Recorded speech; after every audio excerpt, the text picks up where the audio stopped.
for joining us today.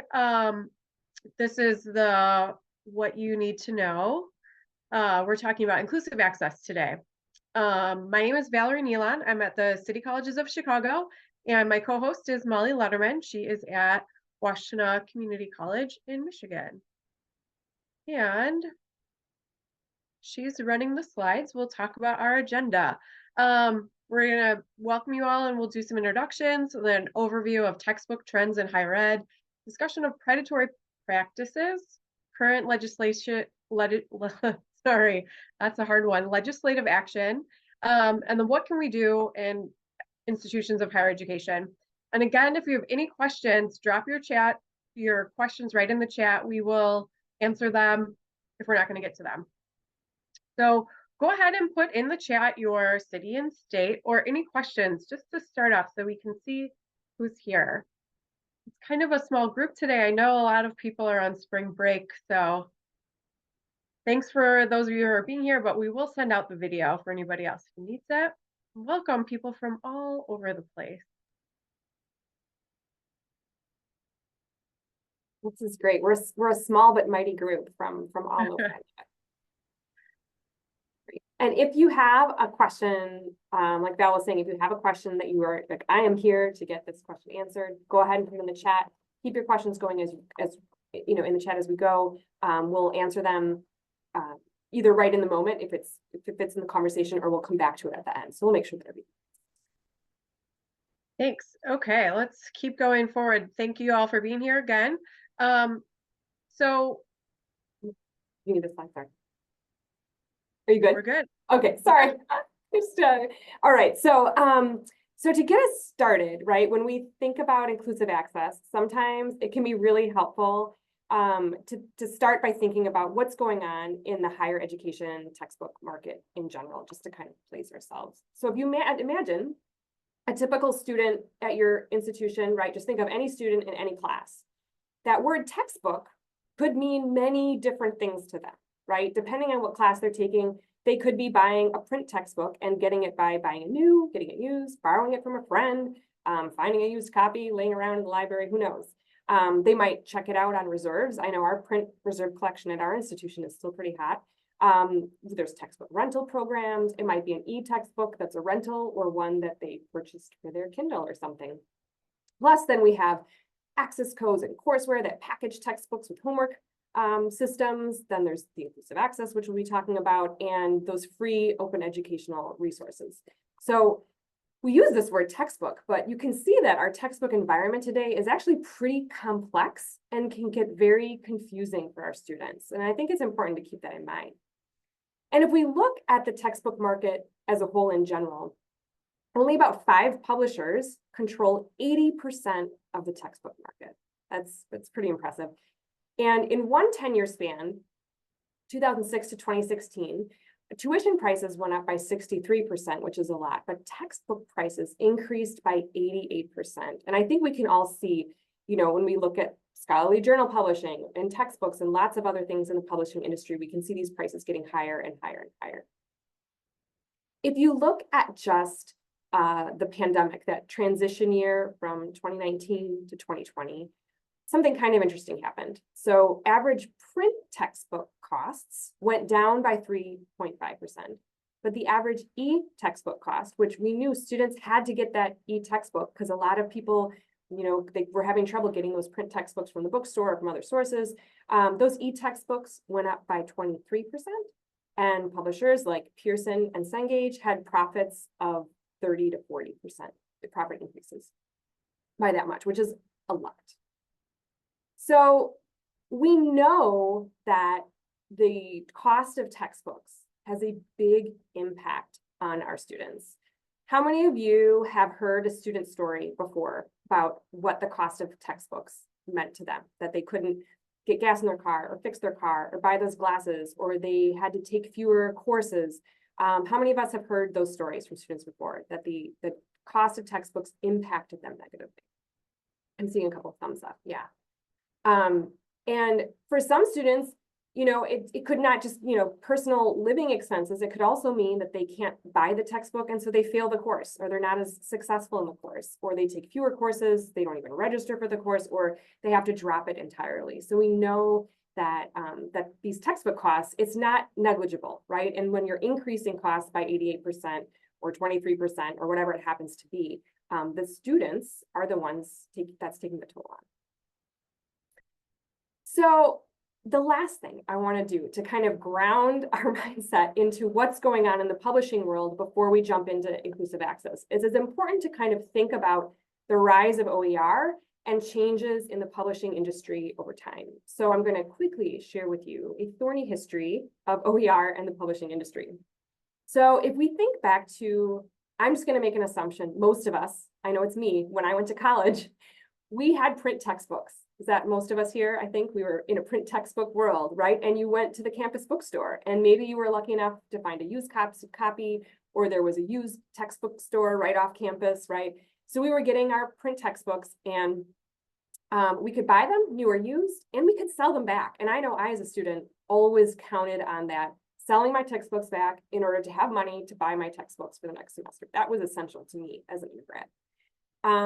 But publishers, the only thing they were really losing out on was that used textbook market. Enter the internet. And we know the internet changed many things about publishing, including giving rise to Creative Commons licenses and open educational resources.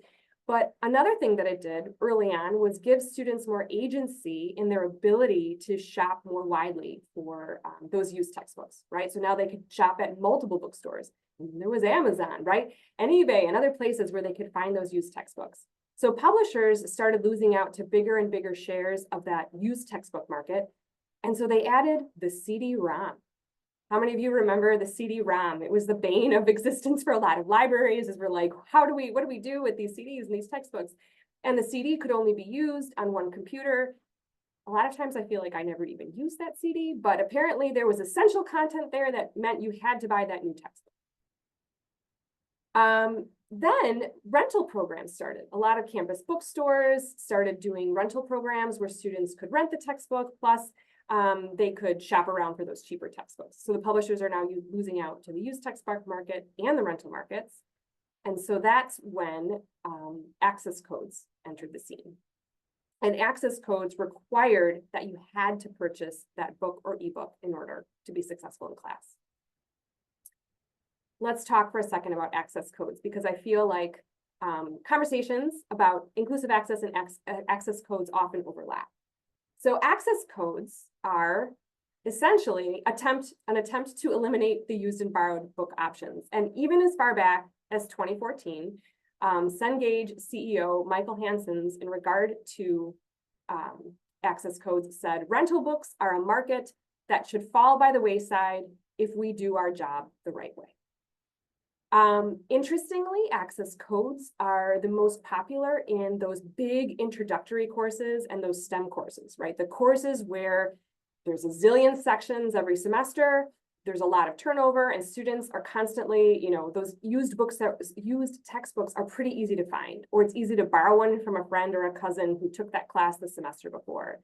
So in the courses where there's high use of the used textbook market and there's a flood of used textbooks is where those access codes are most popular, because the access code removes that option for students.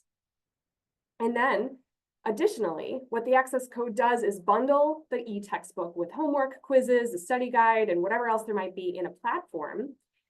And then that ties course participation to the purchase of the textbook and the access code. And there's a lot of discussions around the ethics of this, because students are paying for the course. And then often, if they're an online student, they're paying an additional online fee for, Canvas or Blackboard or whatever the platform is. Sometimes there's an additional cost for distance learning students. And then on top of that, students then have to pay for a platform that is not part of the campus system, that they then also have to use, and there's technology issues. So they're having to buy a second platform in order to turn in their homework, even though they've already paid for the course. So it's a very, I would say, hot and heated topic, these access codes. But it's important to kind of understand where they fit in within the textbook market. So then we have OER come on the scene, and this means that students can shop, they can rent, they can have free access to their OER textbook. And this is where publishers start to include those or introduce those inclusive access and equitable access markets. And this is essentially where students don't have a choice. They're just automatically billed either for the e-textbook or for that kind of access code type platform. So when you think about inclusive access, just eliminate the words inclusive access from your mind and think automatic billing, because that's essentially what it is. It's automatic billing for a rental. And this is one thing I've found that students get very confused about, is that they only have access to that e-textbook for 1 semester and maybe 2 semesters. So it's an automatic billing for a rental or lease agreement. And independent book retailers have gotten really frustrated about this model because it creates a monopoly, right? It's just automatic billing between the institution and the bookstore, or the institution and the publisher, and it eliminates their share of that market, where students might have bought that used textbook, or maybe even bought the new textbook if they thought they had a better deal, opposed to what was offered on campus. And the way that it works is when the student registers for a class, it's just automatically added on to their tuition fee or as a course fee. And so they're automatically billed for it. And then they'll get access when the course sites open in their LMS, whether it's Moodle or Blackboard or Canvas or whatever they're using. But the difficult thing is that students it's not always clear what the true cost of materials is upfront. I can give you an example. On our institution, we have Barnes & Noble. And so in the course catalog, in the course schedule, as a note by the course, it says, first day textbook, $70. So there's a note on the one side. But if you click into the course from the Barnes & Noble on the bookstore side, there's no price listed. And so some students are then surprised when that fee comes, or they don't know how much it is, right? It's not clearly communicated. It eliminates the ability for students to shop around for that best value. Sometimes that inclusive access textbook is not being sold at a market rate, so it's actually higher than if they would have just bought the e-textbook. And I had a student at an institution show me an example where the inclusive access version of the textbook was $70, and then another section of the course, same textbook, if they just bought they could buy the print textbook or the e-textbook, and in that case it was only $55. And so they're like, why is this one more than this one, right? So there's a lot of confusion there. Students also are not able to keep the textbook, access it early, sell it back. It removes all of those options. And then there's the opt-out piece. Right now, students are all automatically opted in, right? If you want to opt out, the publishers reserve the right to review all of that communication. There's a specific time frame during which that opt-out can happen. And the information is sent not from the institution, but from either the publisher or the bookstore. And so, unfortunately, it often gets caught up in an institutional junk filter. So the students either never get the email, or they think it's just like an advertisement. They think it's marketing. And so they don't click on it and read it. So students are often missing any communication about that inclusive access. And I know at one institution, something happened where the billing happened late. And so the fee didn't come out with the tuition. It came out later as a different fee. And then so students were, what's this fee? What's going on? It was very obvious that it had not been clearly communicated to them that there would be a fee for this textbook, just like when they see the cost of their textbook otherwise. And right, if that inclusive access model is also part of an access code platform, we'll call it, they might not be able to submit their homework if they opt out. So if there's just a regular textbook, e-textbook, print textbook, and I choose not to buy it, I might not do as well in the course, but I could still submit my homework, right? But once you enter those bundles, if you don't buy the platform, you aren't even able to successfully participate in the course. And as well, I mentioned that these textbooks are rentals that last a semester or two. And so you often have to repurchase if you're taking the same, like another course that uses the same textbook. And I can tell you an example from a student I know who was taking 2 consecutive math classes that used the same textbook. But he took one course in the winter and took the next course in the fall. And because spring, summer was in between and that counted as a semester, he got charged for the textbook all over again, even though he was just using it for those 2 semesters. And one last piece I think that's interesting is that one thing a lot of people don't know is that faculty in some inclusive access platforms can customize some content, and then the publishers can use those customizations, the things that they add, for their own products and for-profit degrees. So it's always important to know too, like how is the content the faculty and my institution is making, like how is that then being used for purposes that maybe they didn't intend. So a couple of things that we really want to think about is this is a model, it's a business model. It's made by publishers. Their bottom line is to make money. So it can be packaged in ways that say, this is better for students. Students have access on the first day of class. They do this, which could be true. These can be true things, but we really need to think about what is a publisher getting out of this model, right? It's a privacy issue with students. Now publishers have all this student data. They can use it, they can sell it. That's not great. That's problematic, right? And we really need to think about the contracts that our schools have with the publishers. You know, if you're at a public institution, you should have access to that. You should be able to see the ins and outs of that contract. I'm in a public institution. I've asked for the contract. I haven't seen it yet. So I want to know more about it. But those first prices that are set, and Molly talked about this a little bit, those prices can go up, right? There might be a discount, there might not be a discount. The lowest price right now can definitely go up, right? This is the cost today. Next semester it could cost more. Your school could have set up a quota with, they're in the contract language. They could say we need 90% of students to opt into this. If you don't meet that quota, that can also affect the price of the books. That's not great. We don't want our students to be, forced into this, and we don't want our students to be having to opt in to pay for something that maybe they don't want, that they could have got somewhere else, for a cheaper price.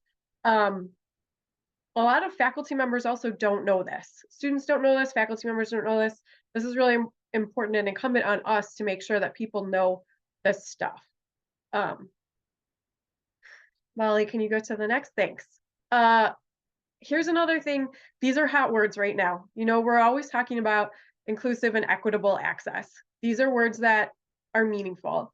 But we're seeing that publishers are using these hot words, these important words, and they're using them in ways that are not always, they're not always true, right? Inclusive access doesn't mean everyone has access to this, everyone's included. It means everyone's paying for this. It's an automatic billing, right? They're kind of using those words and modifying, the good things about them, right? Equitable access, also, it might not be equitable. A lot of these prices, if students can't purchase it, they can't do the work. And Molly said that, you need this in order to turn in the assignments. You can't go to the library and get the book because we don't have those access codes, right? We don't have those ebooks. So I want to really think about the words they're using and how they're using them in ways to kind of snag us. And what can we do, right? What can we do as institutions? I think this is my slide, Molly, right? Am I still going? Okay, just making sure. Thanks. We really want to think about the ethics of charging students to submit homework. Molly said that. That's not cool, right? We don't want people to have to pay to submit their homework. There's so many fees that students don't realize, and faculty doesn't realize either. So we really want to think about that. The automatic billing is problematic. We shouldn't do that. We really want to give students options. It really does suck if you're taking Math 101 and then Math 102 and it's the same book and you have to buy it twice. If it's a print book, you don't do that, right? You can keep it. You can use it multiple semesters, or you can go to the library and you can get it from the reserves, right? And selling those books back, right? That is really important. If it's a rental, you only get it for, you've paid this money and then it's gone after a semester. You want to be able to sell it back. Students are losing their choice. We really need to think about making sure that people are aware of all of these not great parts of inclusive access, right? Not just faculty members, but librarians and students, our administrators. We really want to think about those contracts that we're making. If inclusive access can be easier for lots of faculty members, and lots of faculty members can think, this is great. I don't have to do all the work. It's all right here. But there are, not great associations with that, which we've talked about a little bit already.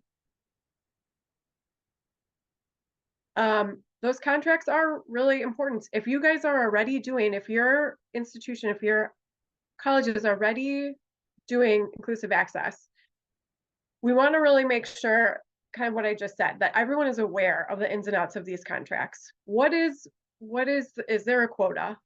And what is it? And if there is, can we get rid of it? What does the cost of this book really mean? There's the cost of the homework, there's the cost of the textbook, there's the excess, but could it be cheaper as a used textbook? Those opt-in emails too are not great. We all get junk emails all the time, and we delete them. This will look like junk to students. We need to make sure that students are aware that this is coming. When they register for this class, it should be very clear that this is what you are getting into, right?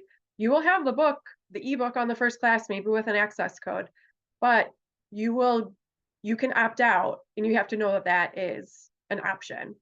And then you need to make other plans too, because you have homework they're going to have to do without, if you do opt out. We want to be careful about those price increases that can change. We want to make sure in the contract that there's no limits on how many print books are available. Students should be able to buy a print book if they want, rather than opt into an inclusive access model. It's really important that the students are aware of the opt-in and opt-out options here. And so that opt-in, opt-out piece is a big topic right now. How many of you have been sitting in on some of the Spark webinars or following the conversation through Spark about what's going on right now in Department of Education at the federal level with their negotiated rulemaking process? Okay, Allison, yep, I see you. Hopefully a couple of other us are. If you have not, oh, Randy, I'm so glad you are too. I'm going to share a link in the chat. I highly recommend you go back. I've sat in on both of the webinars so far, and I've been following kind of all the news about it. Go back and watch the most recent webinar, because they do such a good job of explaining what this process is, how it works, and what the implications are. So I'm going to give you kind of like a mini little overview, but it's definitely, I would say, worth your time, especially if your campus already has an inclusive access or equitable access program. It's definitely worth going back and watching that most recent Spark video. So what's going on right now is the negotiated rulemaking process in the Department of Education is the process for making changes in relation to Title IV funds, right? Which is federal funding for things, including funding that could go to students to purchase textbooks. And the proposed changes, there's a bunch of different changes proposed, but there are some that specifically relate to inclusive access and equitable access models. And the key changes that they're proposing are to increase transparency by making those price disclosures more evident. So make it really obvious to students, your textbook costs this much and you will be billed for it, right? Which is a good thing. This is how much your textbook costs. We should all know that. Another big change would be to eliminate that opt-out option. Everything would be opt-in. So no student would be automatically billed. They would say, this is how much your textbook cost. Please approve this purchase, right? So it gives students back their consumer agency.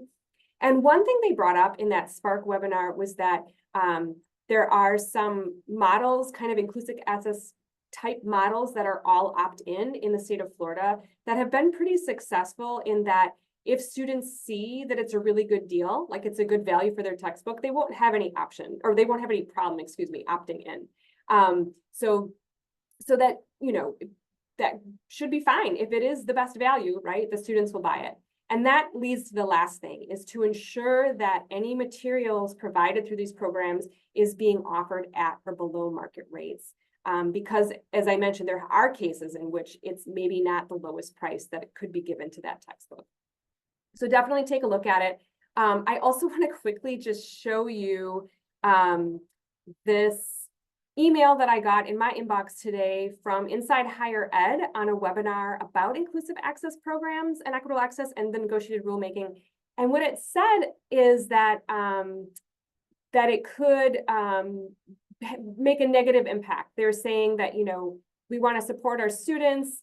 It's crucial that you remain informed, and recent government proposals threaten to upend the landscape of inclusive and equitable access programs, directly impacting degree granting institutions. I don't know what that webinar is going to be about. I'm curious what they have to say, but according to the Spark folks who've been sitting in on all of these meetings, all of the changes that are being proposed are very student-centered and would not bring an end to these programs. So if you hear that side of it that's not happening, they wouldn't end. It would just be more transparent about the price and making sure that students approve the purchase, essentially.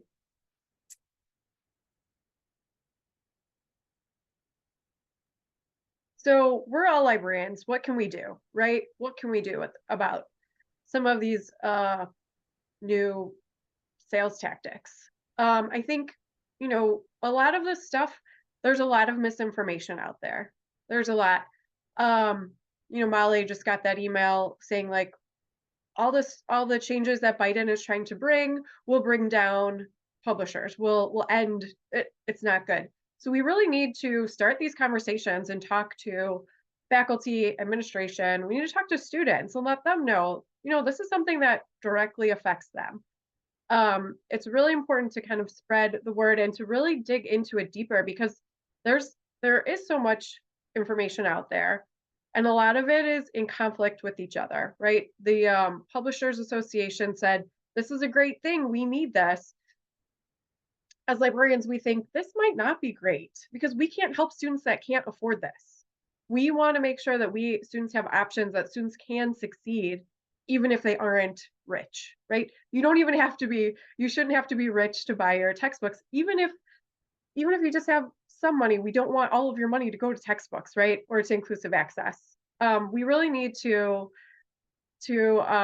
raise awareness of what's going on and what this model is. I know at my school, we have a bookstore committee, right? There was a request for proposals to all the bookstores that were looking to work with us. You can join those committees, right? You can see, and you can bring up a lot of these things that maybe the vendors aren't mentioning to us, right? There's the seedy underbelly of sales and money that they might not be mentioning those things. And as librarians, we're smart people. We can go and we can bring that up, right? We can make sure we're on that committee. We're asking those tough questions. We really should be advocating for student-centered textbook practices. I mean, that's obvious, right? We know in the library, we want everyone to have access to all the things they need to succeed, and we want to continue that. So we can definitely be the advocates for that.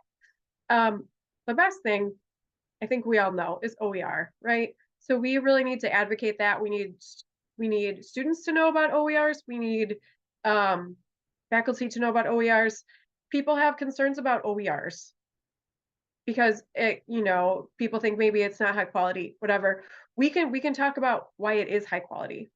So instead of falling for like publishers' sales tactics and saying, oh, this is inclusive, this is equitable, students have it on the first day, they're going to do great. Maybe some of those things are true, but there are detriments to some of those practices. So we need to really think about it and be advocates for students at our colleges. Yeah, absolutely. So that's what we have for you as far as content. I'm going to share the link to these slides in the chat. But we would love to take your questions, clarify things. I know it's a pretty hot topic, but I think as a librarian or on behalf of your institution, you can always just say that you're wanting to ensure that the type of bookstore models, textbook models that we offer to students are, you know, student-centered and student-forward, right? Any questions, comments, things happening at your institution that you want to share? Go ahead, David.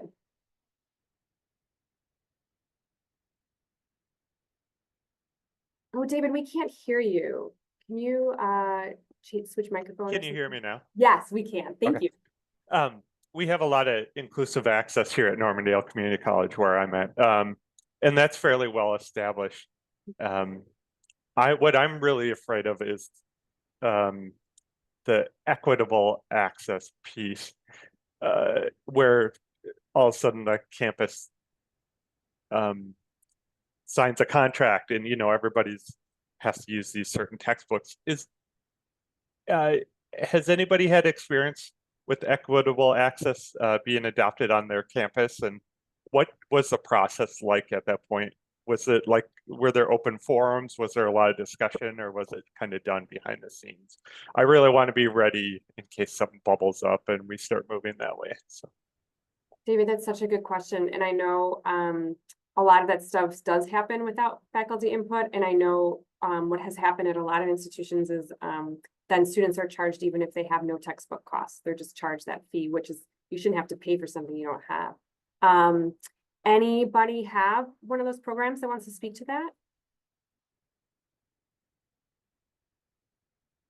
And there's a related question from Allison in the chat. Do you have any suggestions for librarians who have been effectively shut out of any conversations regarding inclusive and equitable access? Our institution is running a pilot that we weren't aware of. Allison, David, I would say get on that bookstore committee if you can, just so that you're involved in the conversations.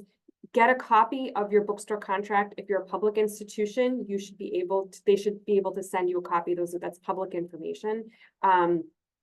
If the way that your college or campus chooses committees is union focused or faculty senate focused, or whatever the organization structure is, talk to the people in charge of that to see how people are being chosen. And then if you can't, or someone from the library can't physically be on that committee, make sure that you're talking to people who are on that committee, because I think for a lot of people, they're like, well, that sounds like a great deal. We just, charge people $24 per credit, but that's like a $75 textbook, right? Yeah. Or $100 textbook, even for courses where they weren't even using a textbook. Yeah, and that's going to completely destroy any momentum we've gained with OER if something like that were to come in. So I'm sorry, David. Yeah, I'd say keep doing what you're doing. Shelley, go ahead. Hi, I just wanted to mention, so I coordinate collections at our library. I'm really happy that we also have an OER librarian, which is great. I'm in California at a community college in Glendale. And I work closely with our circulation supervisor to try to get textbooks for reserve. And I just wanted to mention that over the last 6 months, I have found publishers, in particular, most recently Pearson, are making it impossible to purchase any sort of textbook in print to have on reserve. So the latest is that we're trying to get a statistics textbook in print. And we went back and forth trying to get information from the publisher, just trying to get an ISBN, because the only ISBN for a print book is for a rental. And we can't rent books. We have to acquire books. So the only way that we could actually purchase a print copy of this book would be to rent it. And then once the rental expired, we'd have an option to buy it for an additional fee. Mm-hmm. But of course, academic institutions aren't set up to be able to purchase things in this way. So now we have like several math textbooks that we can no longer even make available to students on reserve. So I just wanted to mention that it's becoming increasingly difficult to buy any books in print, in particular math is what I've noticed. Yeah, and Shelley, that calls to mind, remember that slide where I talked about what the Cengage CEO was saying back in 2014, like the long-term goal, and it comes up again and again, is to eliminate that rental textbook market. And I know can't remember which bookstore publisher it was, but in their most recent like letter to shareholders, they talked about trying to move everything toward these inclusive and equitable access models because it does guarantee them sales on that ebook, because you can't then go to the library and get that print option from reserves, right? Or buy a used copy, things like that. And Danielle, you go ahead and then I'll address some of the things in the chat, and Val, you chime in too if you want. Oh, I just wanted to also respond to David, because I think we're in a similar situation where I'm at a community college in South Florida. We have inclusive access, and there's been rumors about the equitable access coming. We have a college affordability task force, which includes the bookstore, and it has been incredibly helpful to have those folks in conversation. And we also, I would recommend having your stats on hand. Make sure you're really organized with how much OER is helping, how much faculty is using OER and saving money for students. Because once we heard those rumors, we made sure we got an appointment with one of the VPs and told them we wanted to be part of the conversation. And she basically challenged us to show us the other side of the coin, what we could offer if we did not have equitable access for the students. And when we had that ready, it was kind of, I think they took us more seriously. So just another point taken, I guess. That's awesome. Thanks, Danielle. A couple of comments in the chat. Laura mentioned that faculty are mad here because there's no way for OER only courses to be exempt from the inclusive access fees. And yeah, exactly. That is one of the biggest problems. Let's see, people, Jody and Cirrus are able to get in on those conversations. It's super important. Amy, thank you for sharing that document. I didn't take a look at it, but that's awesome. Hopefully that will be how I see some people clapping on it. Hopefully those that will be helpful to some other people as well. And Amy, can you speak to what you know about that contract that prohibits the library from purchasing a textbook?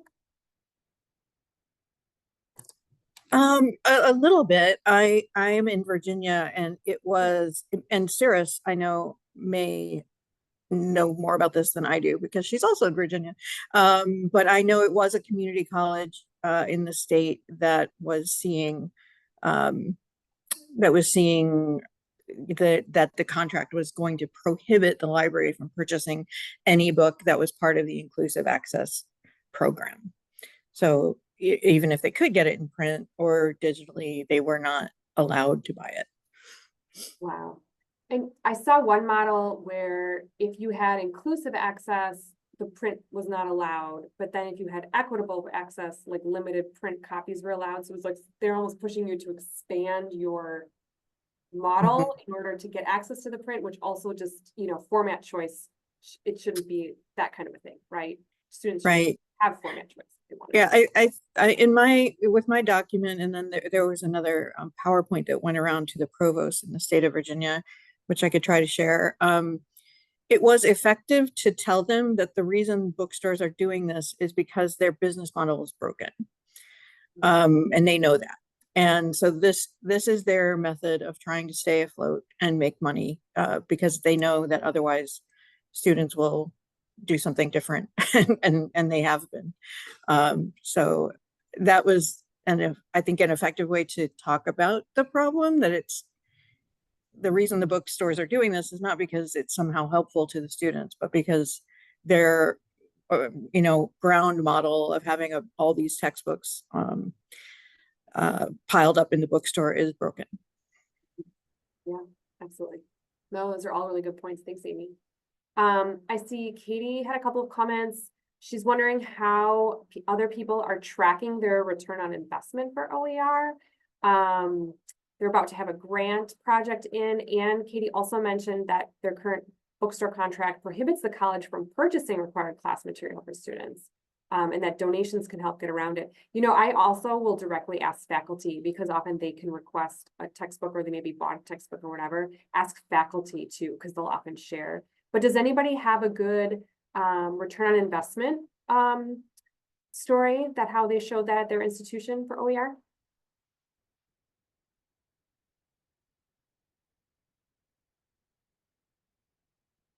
Anyone want to share that? Can you repeat the question, please? Oh, sure. Katie was wondering if anyone has any good stories about showing return on investment for OER grant projects or OER grant funding. Go ahead, Mark. Yeah, are you able to hear me all right? Yeah. Okay, perfect. So I don't necessarily have an answer to it, but so the college I work at, Mountain View Community College in Gresham, Oregon, which is kind of the Portland metro area if you're not familiar. We actually have an on-staff OER librarian. We've been doing in-house OER grants for like the last, golly, since 2018 or 2019, I think is when our foundation set that up. So if you're interested, I would be happy to share our OER librarian's contact info, and you can get a hold of him because he tracks OER ROI. It's something he has to report on annually to the board in order to, is conditions of the grant we give out. That would be amazing. Yes, please. Yeah. Do you mind sharing that in the chat? Yeah, I'll do that right now. Thank you. And then Cirrus, go ahead. I am at a tiny community college. So there is no way for me to show data from my school. Like there's no way I can run pilots. So what I've used is VIVA, that's a Virginia Higher Education Library Consortium. I've used a lot of their statistics to show what it has done at schools that have adopted the specific text. And they do have some from like the return on investment from some of the other community colleges and stuff, so we can look at kind of peer institutions in the area. But I have to go look at someone else's return on investment, and that may be useful for other people who can't do it themselves. Yeah, that's such a good point. Sometimes you just don't have enough data or have any data, right? Sometimes you don't have enough to work with to make a difference at your own institution. That's such a good point. And thanks for sharing those links in the chat. I see Amy and a few others have shared the Viva sites. Thank you. Shelley, go ahead. Yeah, I just have a question. So inclusive access, equitable access has not really taken hold in California at this point, at least not in the community college system. So I'm kind of surprised at how many of you at community colleges are in this situation. I'm wondering if you can just name the state that you're in. I'd like to know what states are moving forward if you're at a community college and your institution is buying into either inclusive or equitable access. That's a great question. Thank you.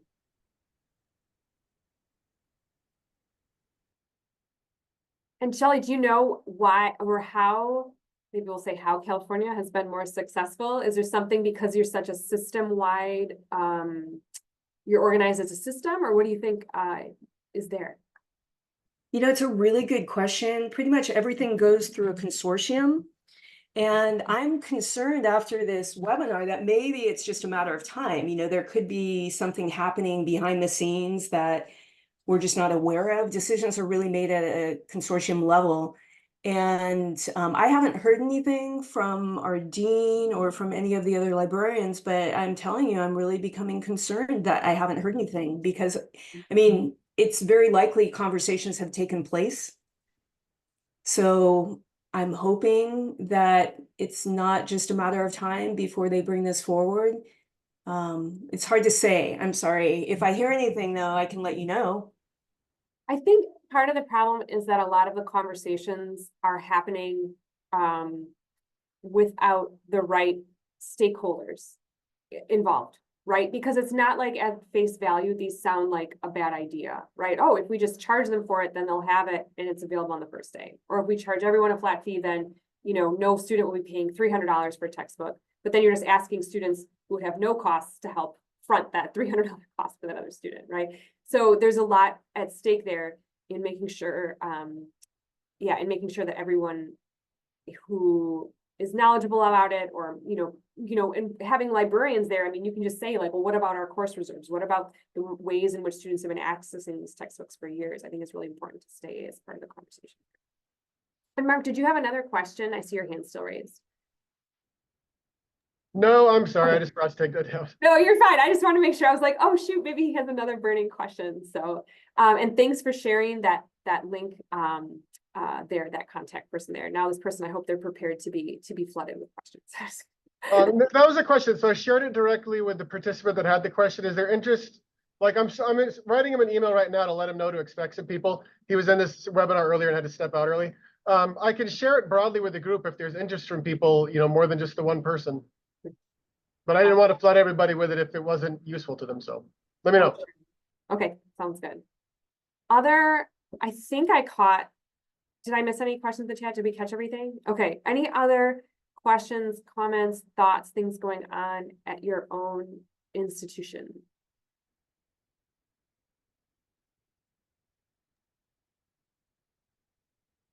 I think like the big takeaway is it's really inspiring to see everybody come up with a plan, and think about how do we tackle this issue? How do we as librarians come forward? And luckily some of you haven't had to deal with it, but now you have some knowledge. And I'm really excited that as a group of librarians, we have some tools and we have some information that we can use. If your contract says the library cannot buy a textbook, like that should be a number one thing. Like, this is not student forward. You should be able to bring that up. So I think we have a lot of strength in numbers and a lot of strength in all this information that we have. And I'm inspired by everybody here that is thinking of what the next steps are. Yes, I agree. I'm very inspired by all of you. There is one last part of this mini workshop series, one last workshop. And the last one will be on creating OER at the community college level with, when we have, less funding and really teaching focused faculty, that can be a little bit more of a struggle at our unique institutions. So I'll drop the registration link in the chat if you haven't registered for that one yet and you want to.